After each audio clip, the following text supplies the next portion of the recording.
Le groupe GDR et les députés communistes ont condamné sans réserve l'attaque terroriste perpétrée par le Hamas sur les civils israéliens. Nous avons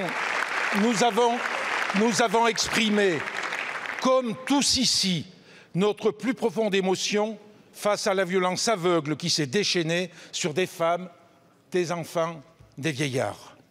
Une condamnation qui s'impose. Mais elle ne suffira pas à mettre fin aux violences, à protéger les populations, à trouver le chemin de la paix et de la sécurité.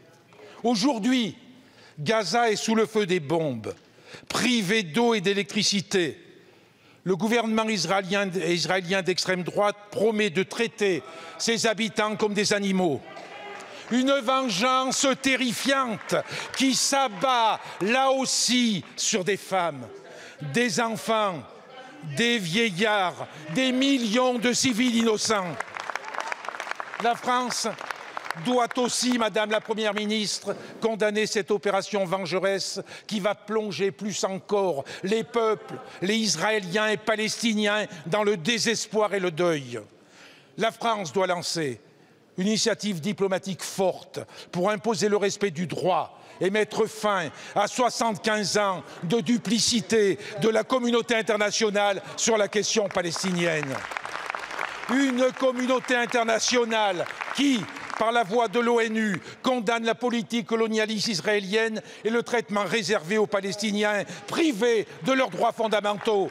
Une communauté internationale qui ferme les yeux sur les résolutions bafouées par Israël.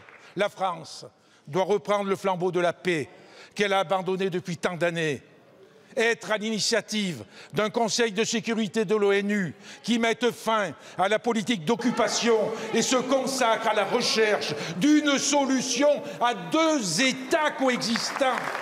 Un État pour le peuple israélien et un État pour le peuple palestinien. Deux États dont les frontières seraient protégées par la communauté internationale. Alors seulement nous gagnerons une paix durable pour mettre fin à la spirale destructrice. Je vous remercie.